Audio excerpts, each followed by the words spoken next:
Hello everyone, welcome back to my channel. I'm here to review this book, The Spanish Love Deception by Elena Armas. This book just centers around the life of Catalina. Catalina is from Spain, she's Spanish, but she had come to America after a breakup with her boyfriend, Daniel. She works in the same office with this guy, Aaron, and they detest each other so much. Although Catalina later gives us the backstory, so we see why they really don't like themselves. But Catalina's sister back in Spain, Isabel, wants to get married to Gonzalez. Now, Gonzalez happens to be the brother of her ex-boyfriend, Dan. Catalina is supposed to be there at the wedding, and she confides in her office friend Rosie and tells her office friend that she doesn't know how she's going to go to that wedding without a date, without a boyfriend, without anything, knowing fully well that her ex-boyfriend is going to be there with his own girlfriend, right? So while they're having this conversation, she tells Rosie that she wouldn't mind getting a fake boyfriend to post for her family so that everybody will feel like she's all right and she won't have any pity. And while that conversation is ongoing, Aaron kind of like eavesdrop on them, and Aaron said he's going to help her to fake dates. Anyway, overall, this is a romance story. Let me just put it out there, it's a romance story. And this is what I don't like about romance stories. This fake dating is a childish concept. I think I mentioned that before. It's very childish concept. I don't understand why adults will be fake dating. Teenagers, fine, but adults is not necessary. She actually initially refuses, and then somehow when she doesn't have any other option, she goes for Aaron. They both go to Spain. They try their best to act in front of the family and all, and then somehow along the line they just fall in love. Of course, that's what they'll do now. I want to stop the review here. I don't want to really say every detail, but like I've already run through the whole thing, but I don't want to give you everything in details, right?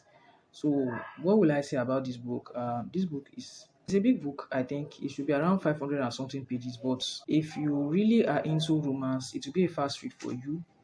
Why I read this book was because I wanted to cleanse my palate, so that's why I was able to run through the book so quickly, right? And what else am I going to say?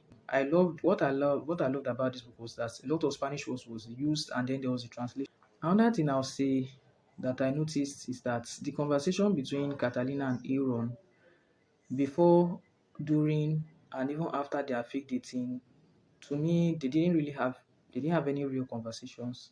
It was just talk. Like, I guess they were just talking because they needed to talk. That's how I see it. It was really listing me. You see, there's this thing I always say that there's a thin line between romance stories and erotica. That's my own belief, and that's what I always say. There's a very thin line between romance stories and erotica. And I think this book is the perfect definition of that thin line, right? Because there was a lot of smashing.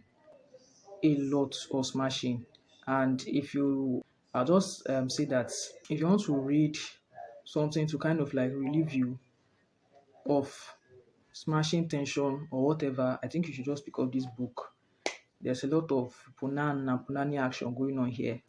So that's another thing again I noticed. And the last thing I'll say about this book is that there was a lot of attention on the two main characters. That's Aaron and Catalina. Like the whole story was so focused on them that even the person getting married, Isabel and Gonzalez, like there wasn't really much that was said about them. The main focus was this main character. So and it's a light read for lovers of romance. Honestly, if you really, really love romance, you love this one a lot. So I advise you to pick it and maybe just for the weekend, enjoy the book. So see you in the next one. Bye.